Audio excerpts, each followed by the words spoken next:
Hello, Greeley. Here is your recap of the May 12th, 2026 Greeley City Council work session that happened last night. The big theme was money. So the first thing that was discussed was cost recovery for Culture Parks and Rec. Interestingly, they did not talk about all of the positions that they are cutting, but the overall theme was unfortunately recognizing that they're going to have to raise cost for services. And they said that a lot of our pricing has been based on just historically what things were rather than what the cost to render those services has been. So they want to make that more representative. I did appreciate that Councilmember Roth requested that this be a slow rollout and something that we communicate clearly to explain cost increases. And then Councilmember Olson spoke about his concerns for our low-income residents and youth and wanting to make sure that they don't lose access to services. So I did really appreciate that. They did a budget update of our general fund. We have about a 12% deficit. The presentation that was given said that between 2017 and 2021, revenues were growing over expenditures, but after 21, that started to drop. Olsen did point out that around 2022 is when a lot of grants started to fall away, and we didn't adjust with that change in incomes. So they discussed that they have put all of the city services and departments into cohort targets, tiers A, B, and C, that will have a percentage that they must cut. And that can be in personnel, in services, in operations, with some of them being 25%, some 17%, and some 4%. I will put an image of that slide in the comments so that you can see exactly which departments fell where. Then they discussed capital improvement project quarterly update. They're working on doing a better job of letting council know where projects are at in the process. They did discuss multiple projects that have been paused due to the budget adjustments and the need for council to give direction of whether or not to continue with those. The Greeley Municipal Court also came to kind of challenge their budget proposal, requesting that some of the shortfall be paid from the general fund to help reduce cuts. This request came as they discussed that in cutting their services and their personnel, this cuts things like probation and ensuring that we can work on problem solving rather than punitive consequences. Judge Gonzalez spoke to the fact that without this funding, there will be decreased public safety, likely higher recidivism rates, and much longer wait times. Then one of the bigger things that got discussed is apparently at the February City Council retreat, it was discussed doing a 0.5% tax for public safety and homeless solutions.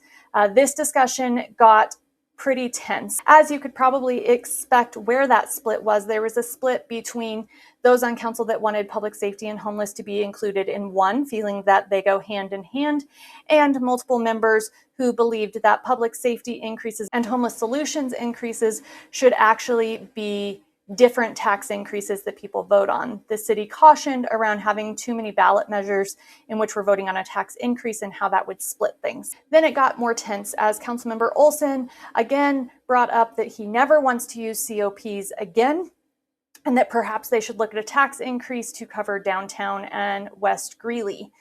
The issue with this is, again, he's saying that the issue for our city was doing COPs at all. I appreciated that Councilmember DeButy did speak up and say, no, there's a difference between having a COP on City Hall for City Hall and mortgaging 20 to 40 buildings for West Greeley when Catalyst wasn't anywhere within the COPs. You can mortgage the thing you're building, except it wasn't included.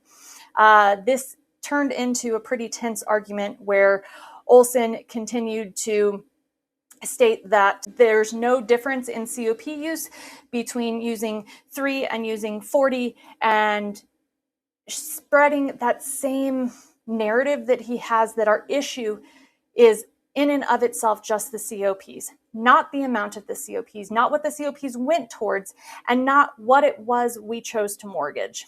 So going back to the ballot measure, if they end up doing it, as I said, multiple members wanted to cut homeless out of that.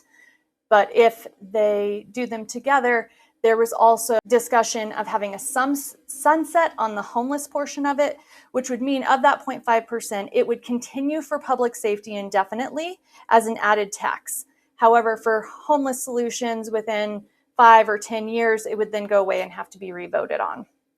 Finally, the Mayor Economic Development Task Force was discussed. This is the one that Mayor Hall had brought up. They're looking at 20 to 30 members, which Councilmember Dubuque did bring up concerns around how we keep that many people engaged. The ultimate question of this task force is what's not working for business in Greeley. There was another tense moment where Councilmember Olson wondered out loud why it's just about the mayor and where city council fits in, because the mayor is only one vote of 6. Clearly, there was some tension around why city council wasn't more involved in that. Mayor Hall did also bring up that he has continued the homeless task force that was started by Gates, which Olsen reported never knowing what was going on with that. Ultimately, the goal of the task force is to market Greeley to figure out what we need to do in order to get and keep businesses. So would love to hear any questions or thoughts you have. Also, if you haven't already, feel free to jump onto my Facebook page, as I have been combing through the expense reports for former city manager Raymond Lee and finding some interesting things there.